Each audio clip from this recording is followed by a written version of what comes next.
The Life Divine by Sri Aurobindo.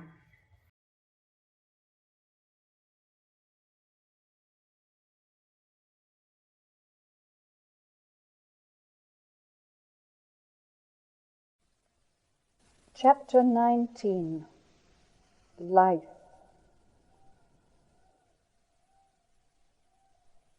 Pranic energy is the life of creatures, for that is said to be the universal principle of life.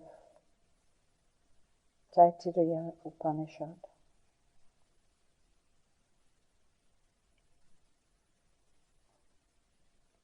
We perceive then what mind is in its divine origin, and how it is related to the truth consciousness.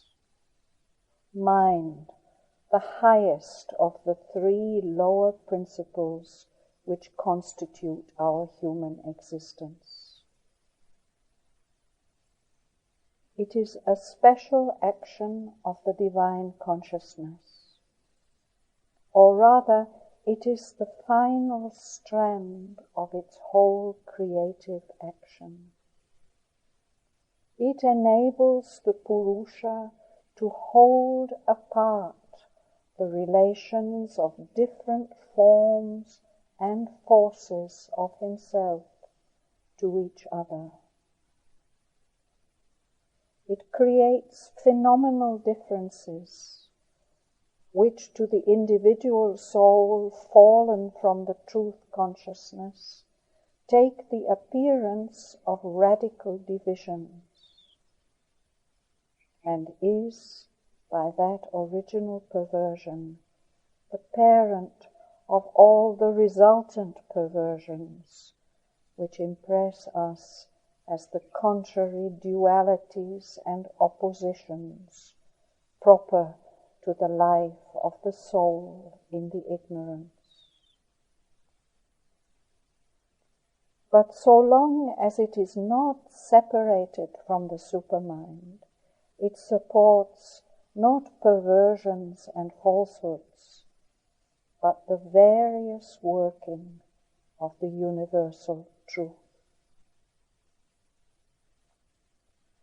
Mind thus appears as a creative cosmic agency. This is not the impression which we normally have of our mentality. Rather, we regard it primarily as a perceptive organ, perceptive of things already created by force working in matter. And the only origination we allow to it is a secondary creation of new combined forms from those already developed by force in matter. But the knowledge we are now recovering, aided by the last discoveries of science, begins to show us that in this force and in this matter there is a subconscious mind at work, which is certainly responsible for its own emergence, first in the forms of life, and secondly in the forms of mind itself. First, in the nervous consciousness of plant life and the primitive animal. Secondly, in the ever-developing mentality of the evolved animal and of man. And as we have already discovered that matter is only substance form of force, so we shall discover that material force is only energy form of mind. Material force is, in fact, a subconscious operation of will. will that works in us in what seems to be light, though it is in truth no more than a half-light, and material force that works in what to us seems to be a darkness of unintelligence, are yet really and in essence the same. As materialistic thought has always instinctively felt from the wrong or lower end of things, and as spiritual knowledge working from the summit had long ago discovered. We may say, therefore, that it is a subconscious mind or intelligence which, manifesting force as its driving power, its executive nature, its prakriti, has created this material world.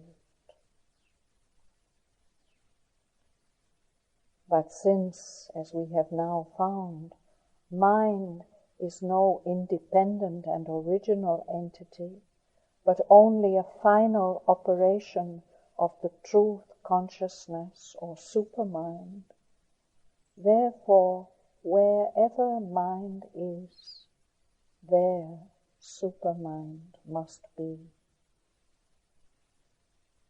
Supermind, or the truth consciousness, is the real creative agency of the universal existence. Even when mind is in its own darkened consciousness separated from its source, yet is that larger movement always there in the workings of mind, forcing them to preserve their right relation, evolving from them the inevitable results they bear in themselves, producing the right tree from the right seed. It compels even the operations of so brute, inert, and darkened a thing as material force to result in a world of law, of order, of right relation, and not as it would otherwise be, of hurtling chance and chaos. Obviously, this order and right relation can only be relative, and not the supreme order and supreme right which would reign if mind were not in its own consciousness separated from supermind. It is an arrangement, an order of the results right and proper to the action of dividing mind, and its creation of separative oppositions, its dual contrary sides of the one truth. The divine consciousness, having conceived and thrown into operation the idea of this dual or divided representation of itself, deduces from it in real idea and educes practically from it in substance of life by the governing action of the whole truth consciousness behind it, its own inferior truth or inevitable result of various relation.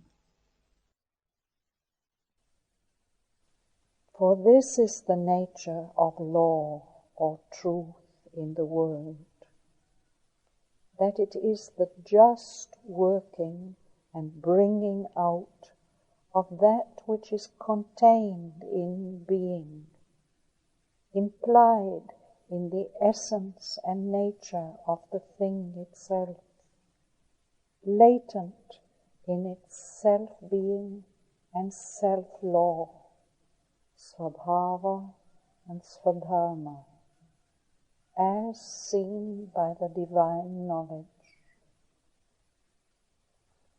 To use one of those wonderful formulas of the Upanishad, which contain a world of knowledge in a few revealing words, it is the self-existent who, as the seer and thinker, becoming everywhere, has arranged in himself all things rightly, from years eternal, according to the truth of that which they are.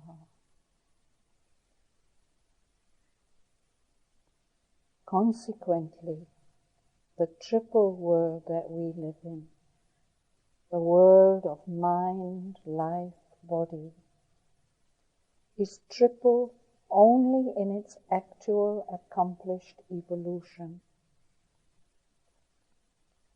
Life, involved in matter, has emerged in the form of thinking and mentally conscious life.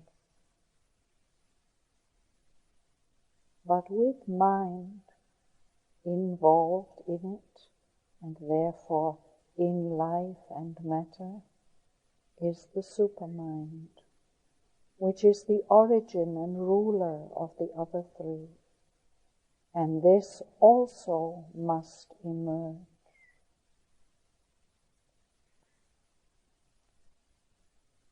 We seek for an intelligence at the root of the world, because intelligence is the highest principle of which we are aware, and that which seems to us to govern and explain all our own action and creation. And therefore, if there is a consciousness at all in the universe, we presume that it must be an intelligence, a mental consciousness.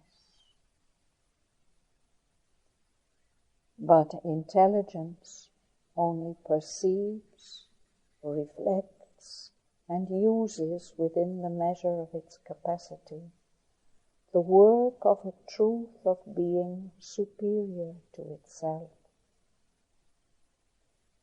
The power behind that works must therefore be another and superior form of consciousness, proper to that truth.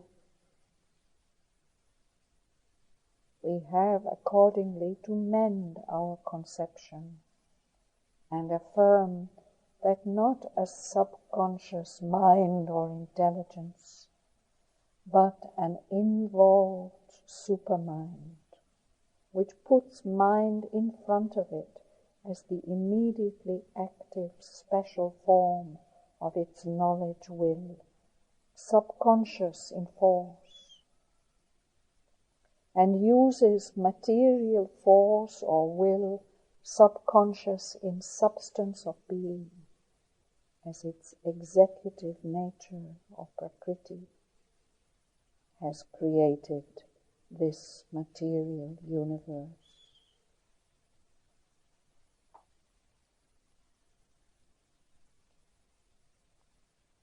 But we see that here mind is manifested in a specialization of force to which we give the name of life.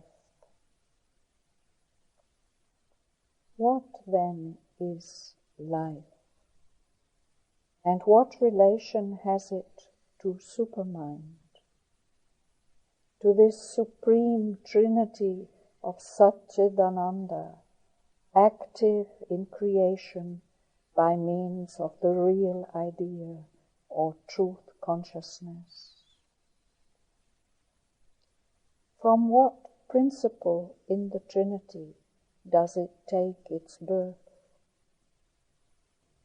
Or by what necessity, divine or undivine, of the truth or the illusion, does it come into being. Life is an evil, rings down the centuries the ancient cry. A delusion, a delirium, an insanity from which we have to flee into the repose of eternal being. Is it so? And why then is it so? Why has the Eternal wantonly inflicted this evil, brought this delirium or insanity upon himself, or else upon the creatures brought into being by his terrible, all-deluding Maya? Or is it rather some divine principle that thus expresses itself? Some power of the delight of eternal being that had to express, and has thus thrown itself into time and space in this constant outburst of the million and million forms of life which people the countless worlds of the universe.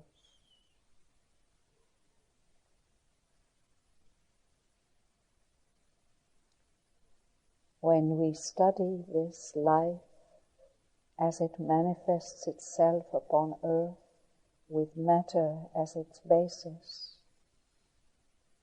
we observe that essentially it is a form of the one cosmic energy,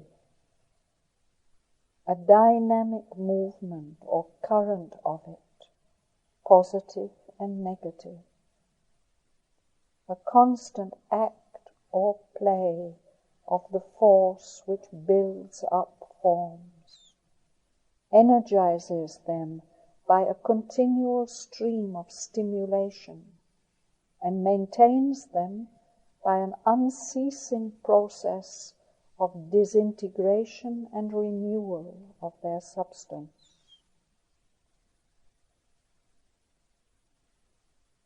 This would tend to show that the natural opposition we make between death and life is an error of our mentality, one of those false oppositions, false to inner truth, though valid in surface practical experience, which, deceived by appearances, it is constantly bringing into the universal unity.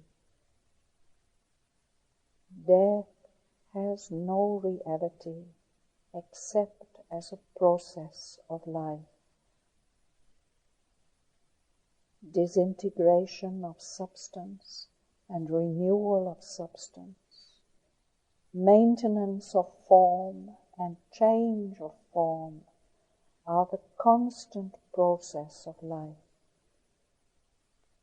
Death is merely a rapid disintegration, subservient to life's necessity of change and variation of formal experience. Even in the death of the body, there is no cessation of life. Only the material of one form of life is broken up to serve as material for other forms of life. Similarly, we may be sure in the uniform law of nature that if there is in the bodily form a mental or psychic energy, that also is not destroyed, but only breaks out from one form to assume others by some process of metempsychosis or new ensouling of body. All renews itself, nothing perishes.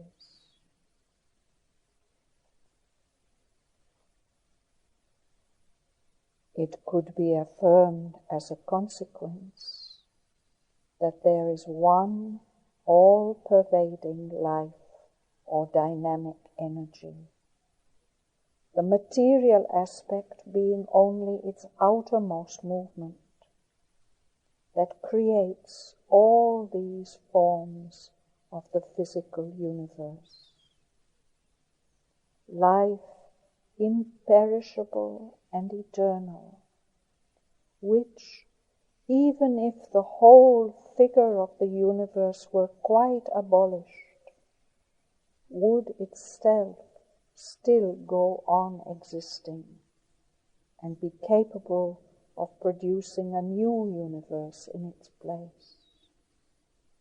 Must, indeed, unless it be held back in a state of rest by some higher power, or hold itself back, inevitably go on creating.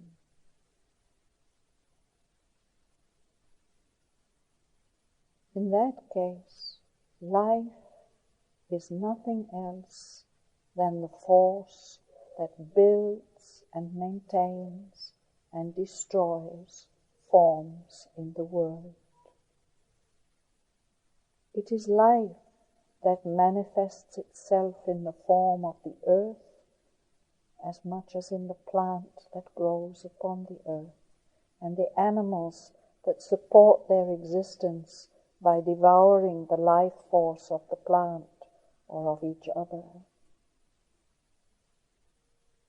All existence here is a universal life that takes form of matter.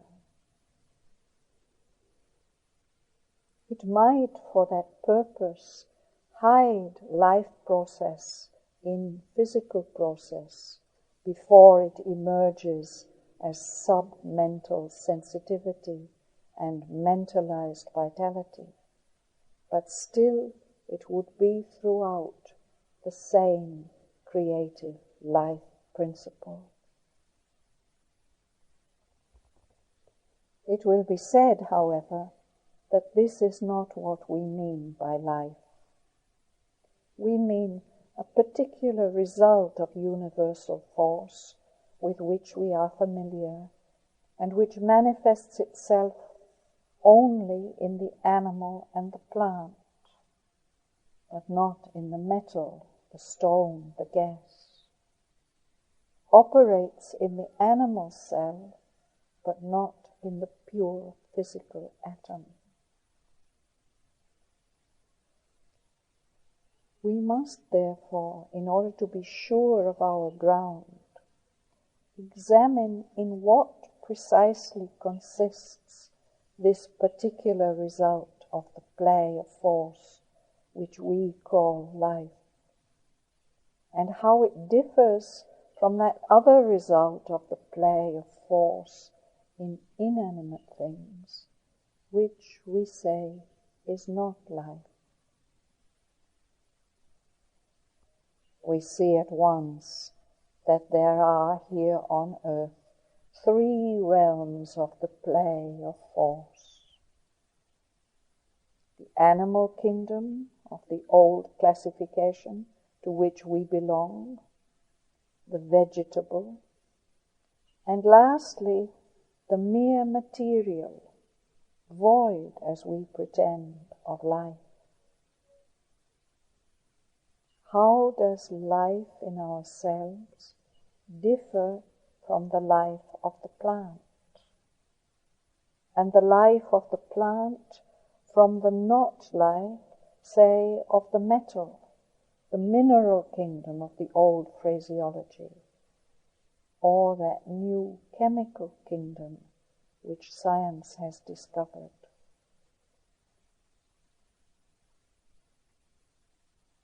Ordinarily, when we speak of life, we have meant animal life, that which moves, breathes, eats, feels, desires. And if we speak of the life of plants, it has been almost as a metaphor rather than a reality, for plant life was regarded as a purely material process rather than a biological phenomenon. Especially, we have associated life with breathing. The breath is life. It was said in every language.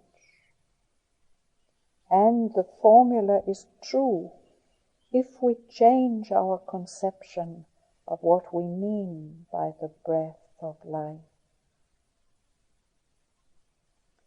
But it is evident that spontaneous motion or locomotion, breathing, eating, are only processes of life and not life itself. They are means for the generation or release of that constantly stimulating energy which is our vitality, and for that process of disintegration and renewal by which it supports our substantial existence. But these processes of our vitality can be maintained in other ways than by our respiration and our means of sustenance. It is a proved fact that even human life can remain in the body and can remain in full consciousness when breathing and the beating of the heart and other conditions formerly deemed essential to it have been temporarily suspended. And new evidence of phenomena has been brought forward to establish that the plant, to which we can still deny any conscious reaction, has at least a physical life identical with our own, and even organized essentially like our own, though different in its apparent organization. If that is proved true, we will have to make a clean sweep of our old, facile and false conceptions, and get beyond symptoms and externalities to the root of the matter. In some recent discoveries, which, if their conclusions are accepted, must throw an intense light on the problem of life in matter, a great Indian physicist has pointed attention to the response to stimulus as an infallible sign of the existence of life. It is especially the phenomenon of plant life that has been illumined by his data and illustrated in all its subtle functionings. But we must not forget that in the essential point, the same proof of vitality, the response to stimulus, the positive state of life and its negative state, which we call death, have been affirmed by him in metals as in the plant. Not indeed with the same abundance, not indeed so as to show an essentially identical organization of life, but it is possible that, could instruments of the right nature and sufficient delicacy be invented, more points of similarity between the metal and plant life could be discovered. And even if it prove not to be so, this might mean that the same or any life organization is absent, but the beginnings of vitality could still be there. But if life, however rudimentary in its symptoms, exists in the metal, It must be admitted as present, involved perhaps, or elementary and elemental in the earth, or other material existences akin to the metal. If we can pursue our inquiries farther, not obliged to stop short where our immediate means of investigation fail us, we may be sure from our unvarying experience of nature that investigations thus pursued will in the end prove to us that there is no break, no rigid line of demarcation between the earth and the metal formed in it, or between the metal and the plant.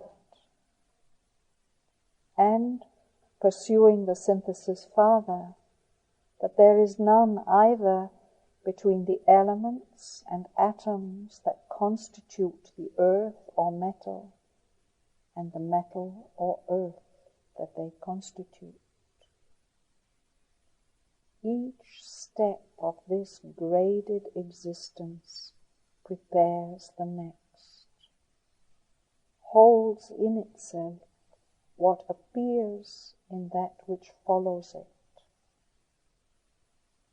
Life is everywhere, secret or manifest, organized or elemental, involved or evolved, but universal, all-pervading, imperishable. Only its forms and organizings differ.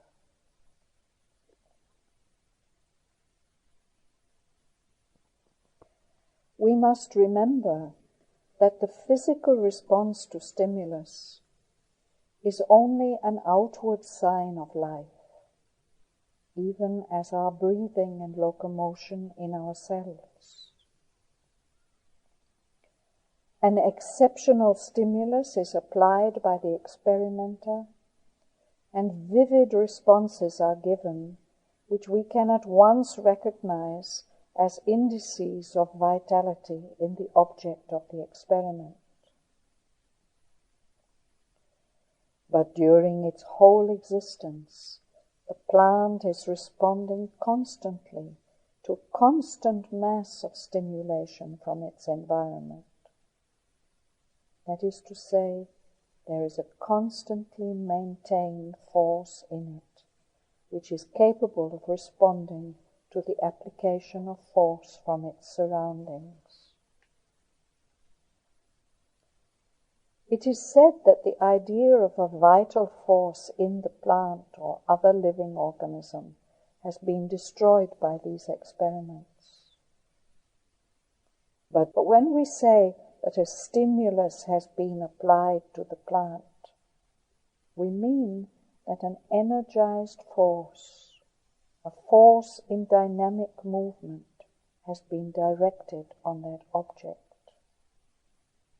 And when we say that a response is given, we mean that an energized force capable of dynamic movement and of sensitive vibration answers to the shock. There is a vibrant reception and reply, as well as a will to grow and be, indicative of a submental, a vital physical organization of consciousness force hidden in the form of being. The fact would seem to be, then, that as there is a constant dynamic energy in movement in the universe, which takes various material forms, more or less subtle or gross, so in each physical body or object, plant or animal or metal, there is stored and active the same constant dynamic force. A certain interchange of these two gives us the phenomena which we associate with the idea of life. It is this action that we recognize as the action of life energy, and that which so energizes itself is the life force. Mind energy, life energy, material energy are different dynamisms of one world force. Even when a form appears to us to be dead, this force still exists in it, in potentiality, although its familiar operations of vitality are suspended and about to be permanently ended. Within certain limits, that which is dead can be revived. The habitual operations, the response, the circulation of active energy can be restored. And this proves that what we call life was still there in the body, latent, that is to say, not active in its usual habits of ordinary physical functioning, its habits of nervous play and response, its habits in the animal of conscious mental response. It is difficult to suppose that there is a distinct entity called life, which has gone entirely out of the body and gets into it again when it feels. How? Since there is nothing to connect it with the body, that somebody is stimulating the form. In certain cases, such as catalepsy, we see that the outward physical signs and operations of life are suspended, but the mentality is there, self-possessed and conscious, although unable to compel the usual physical responses. Certainly it is not the fact that the man is physically dead but mentally alive, or that life has gone out of the body while mind still inhabits it, but only that the ordinary physical functioning is suspended while the mental is still active. So also in certain forms of trance, both the physical functionings and the outward mental are suspended, but afterwards resume their operation, in some cases by external stimulation, but more normally by a spontaneous return to activity from within. What has really happened is that the surface mind force has been withdrawn into subconscious mind, and the surface life force into subactive life. And either the whole man has lapsed into the subconscious existence, or else he has withdrawn his outer life into the subconscious, while his inner being has been lifted into the superconscient. But the main point for us at present is that the force, whatever it be, that maintains dynamic energy of life in the body, has indeed suspended its outer operations, but still informs the organized substance.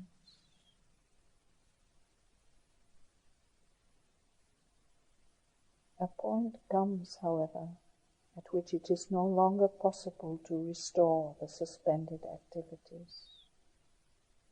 And this occurs when either such a lesion has been inflicted on the body as to make it useless or incapable of the habitual functioning, or in the absence of such lesion, when the process of disintegration has begun. That is to say, when the force that should renew the life action becomes entirely inert to the pressure of the environing forces with whose massive stimulation it was wont to keep up a constant interchange.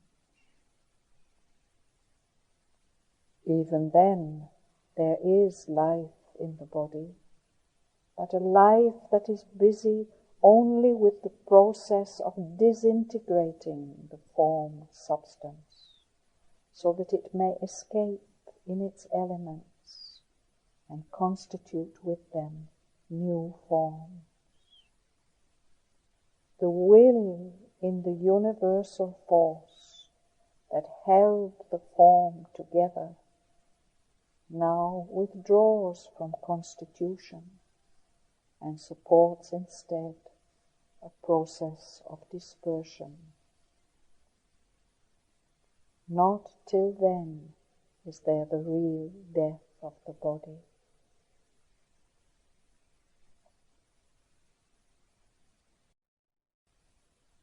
Life, then, is the dynamic play of a universal force, a force in which mental consciousness and nervous vitality are in some form, or at least in their principle, always inherent, and therefore they appear and organize themselves in our world in the forms of matter. The life play of this force manifests itself as an interchange of stimulation and response to stimulation between the different forms it has built up, and in which it keeps up its constant dynamic pulsation. Each form is constantly taking into itself and giving out again the breath and energy of the common force. Each form feeds upon that and nourishes itself with it by various means, whether indirectly by taking in other forms in which the energy is stored, or directly by absorbing the dynamic discharges it receives from outside. All this is the play of life, but it is chiefly recognizable to us where the organization of it is sufficient for us to perceive its more outward and complex movements, and especially where it partakes of the nervous type of vital energy which belongs to our own organization. It is for this reason that we are ready enough to admit life in the plant, because obvious phenomena of life are there.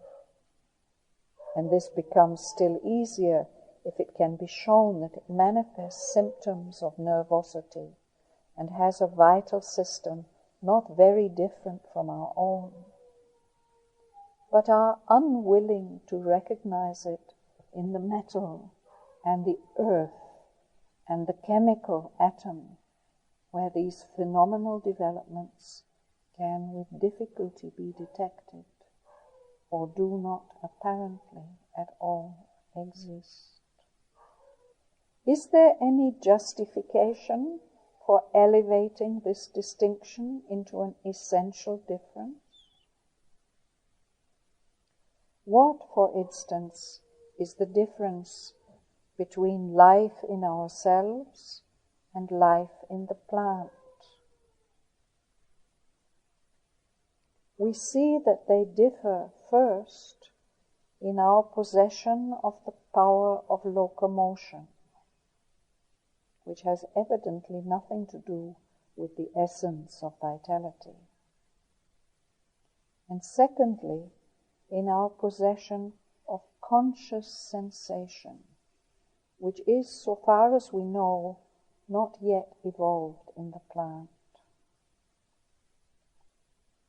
Our nervous responses are largely, though by no means always or in their entirety, attended with the mental response of conscious sensation. They have a value to the mind as well as to the nerve system and the body agitated by the nervous action. In the plant, it would seem that there are symptoms of nervous sensation, including those which would be in us rendered as pleasure and pain, waking and sleep, exhilaration, dullness and fatigue, and the body is inwardly agitated by the nervous action, but there is no sign of the actual presence of mentally conscious sensation. But sensation is sensation, whether mentally conscious or vitally sensitive, and sensation is a form of consciousness. When the sensitive plant shrinks from a contact, it appears that it is nervously affected, that something in it dislikes the contact and tries to draw away from it. There is, in a word, a subconscious sensation in the plant, just as there are, as we have seen, subconscious operations of the same kind in ourselves. In the human system, it is quite possible to bring these subconscious perceptions and sensations to the surface long after they have happened and have ceased to affect the nervous system. And an ever-increasing mass of evidence has irrefutably established the existence of a subconscious mentality in us, much vaster than the conscious. The mere fact that the plant has no superficially vigilant mind which can be awakened to the valuation of its subconscious sensations makes no difference to the essential identity of the phenomena. The phenomena being the same, the thing they manifest must be the same, and that thing is a subconscious mind. And it is quite possible that there is a more rudimentary life operation of the subconscious sense mind in the metal, although in the metal there is no bodily agitation corresponding to the nervous response.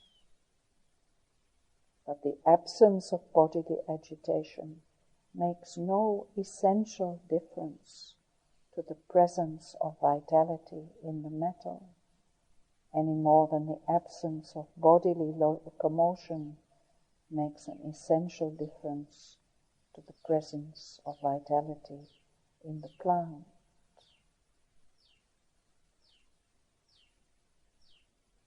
What happens when the conscious becomes subconscious in the body, or the subconscious becomes conscious? The real difference lies in the absorption of the conscious energy in part of its work, its more or less exclusive concentration. In certain forms of concentration, what we call the mentality, that is to say, the prajnana or apprehensive consciousness, almost or quite ceases to act consciously. Yet the work of the body and the nerves and the sense mind goes on unnoticed but constant and perfect. It has all become subconscious, and only in one activity or chain of activities is the mind luminously active. While I write, the physical act of writing is largely or sometimes entirely done by the subconscious mind. The body makes unconsciously, as we say, certain nervous movements. The mind is awake only to the thought with which it is occupied.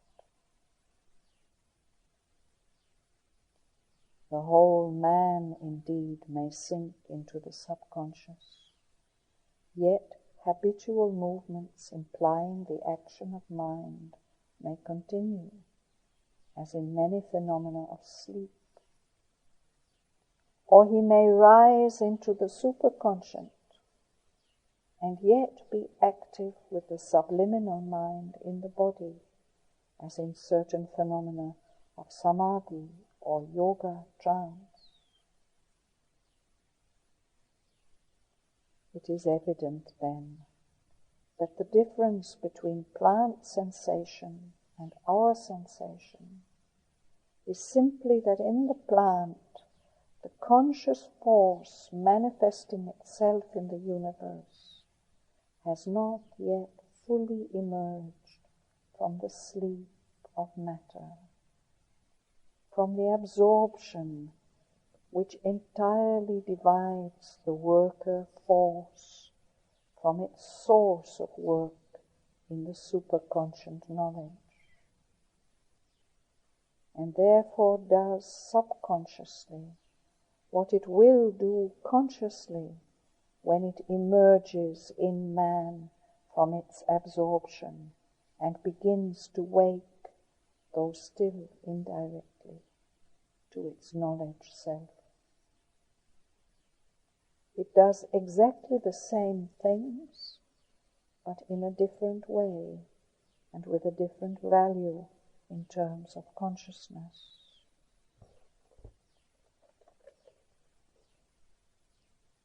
It is becoming possible now to conceive that in the very atom there is something that becomes in us a will and a desire.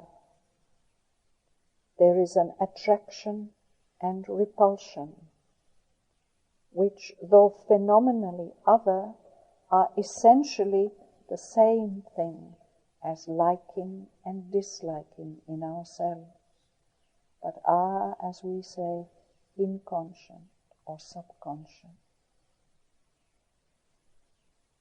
This essence of will and desire are evident everywhere in nature, and though this is not yet sufficiently envisaged, they are associated with, and indeed the expression of, a subconscious, or if you will, inconscient and quite involved sense and intelligence, which are equally pervasive.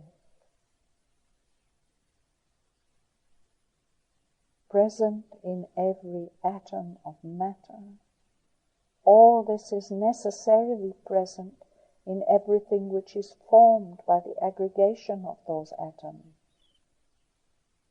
And they are present in the atom because they are present in the force which builds up and constitutes the atom. That force is fundamentally the Chit Tapas, or Chit Shakti of the Vedanta. Consciousness force, inherent conscious force of conscious being, which manifests itself as nervous energy full of submental sensation in the plant, as desire sense and desire will in the primary animal form, as self-conscious sense and force in the developing animal, as mental will and knowledge topping all the rest in man. Life is a scale of the universal energy in which the transition from inconscience to consciousness is managed. It is an intermediary power of it, latent or submerged in matter, delivered by its own force into submental being, delivered finally by the emergence of mind into the full possibility of its dynamism.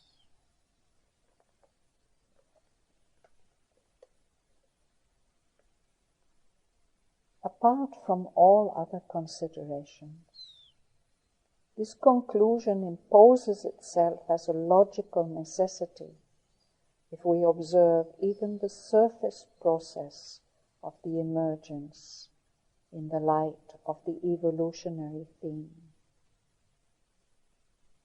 It is self-evident that life in the plant, even if otherwise organized than in the animal, is yet the same power, marked by birth and growth and death, propagation by the seed, death by decay or malady or violence, maintenance by indrawing of nourishing elements from without, dependence on light and heat, productiveness and sterility, even states of sleep and waking, energy and depression of life dynamism, passage from infancy to maturity and age. The plant contains, moreover, the essences of the force of life, and is therefore the natural food of animal existences. If it is conceded that it has a nervous system and reaction to stimuli, a beginning or undercurrent of submental or purely vital sensations, the identity becomes closer. But still it remains evidently a stage of life, evolution, intermediate between animal existence and inanimate matter. This is precisely what must be expected if life is a force evolving out of matter and culminating in mind. And if it is that, then we are bound to suppose that it is already there in matter itself, submerged or latent in the material subconsciousness or inconscience. For from where else can it emerge? Evolution of life in matter supposes a previous involution of it there, unless we suppose it to be a new creation magically and unaccountably introduced into nature. If it is that, it must either be a creation out of nothing, or a result of material operations which is not accounted for by anything in the operations themselves, or by any element in them which is of a kindred nature. Or, conceivably, it may be a descent from above, from some supraphysical plane above the material universe. The two first suppositions can be dismissed as arbitrary conceptions. The last explanation is possible, and it is quite conceivable, and in the occult view of things true, that a pressure from some plane of life above the material universe has assisted the emergence of life here. But this does not exclude the origin of life from matter itself as a primary and necessary movement.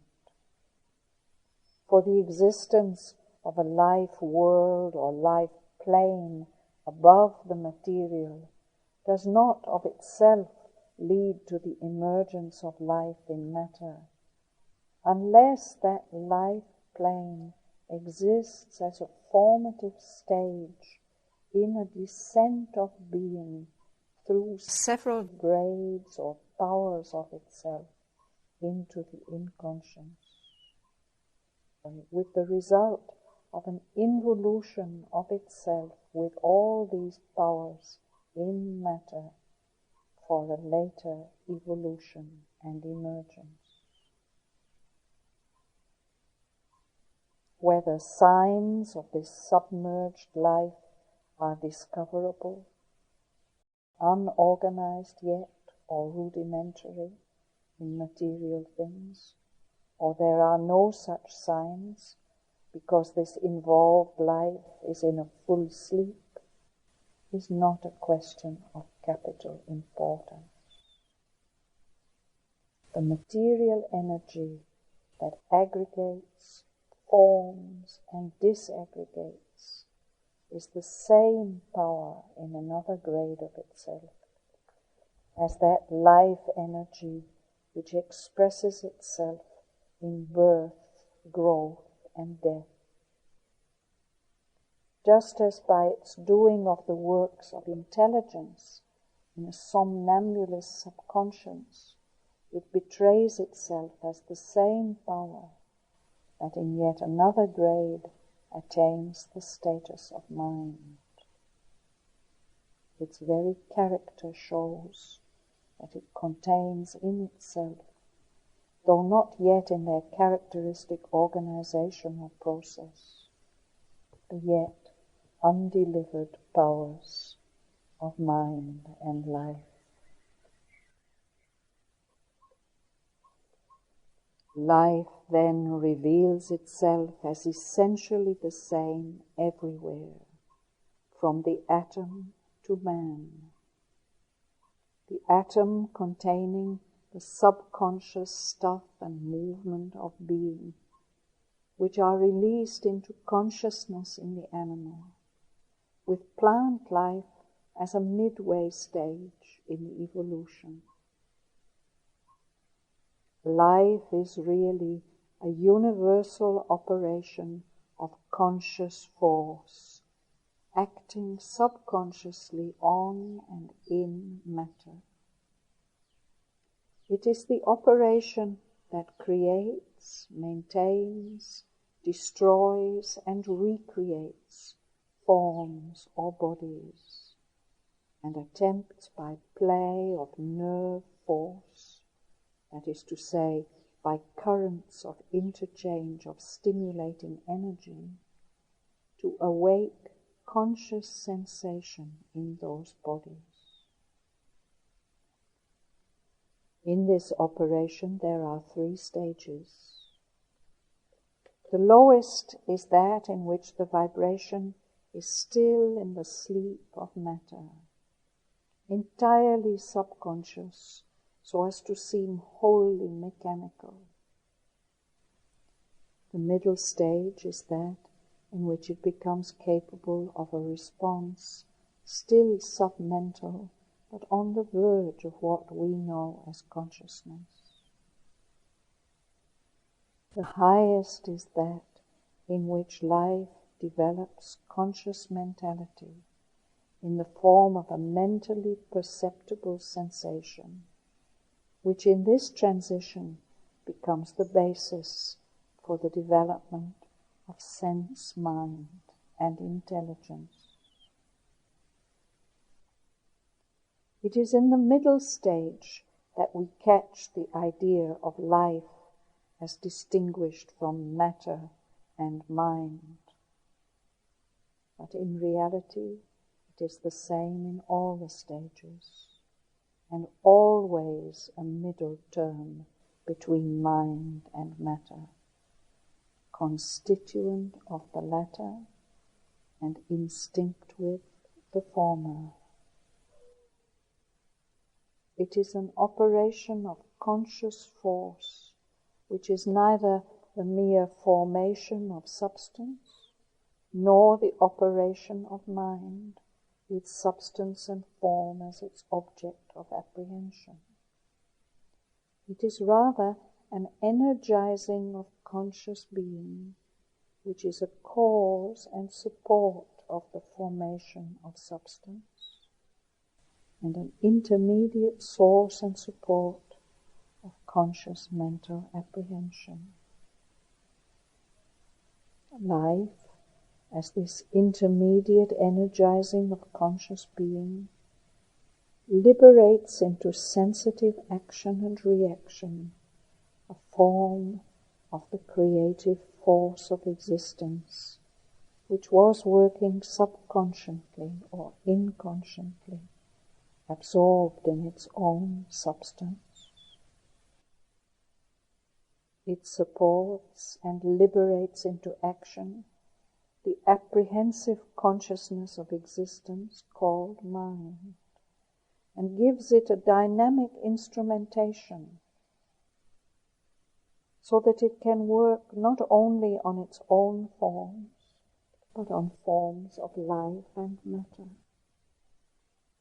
It connects to and supports, as a middle term between them, the mutual commerce of the two, mind and matter.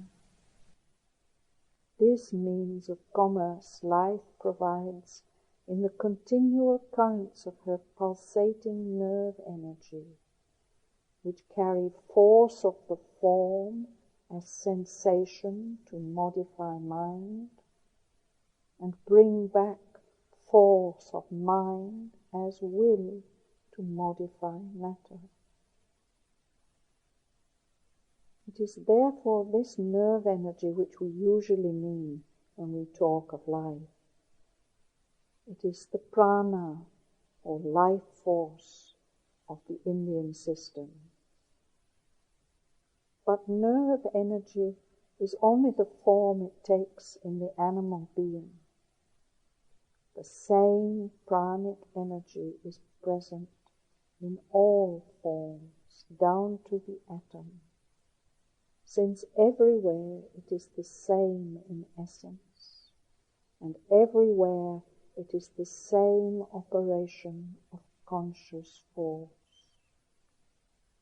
Force supporting and modifying the substantial existence of its own form.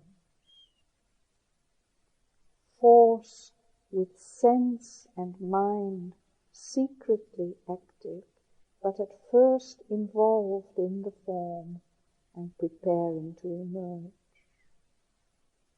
then finally emerging from their evolution.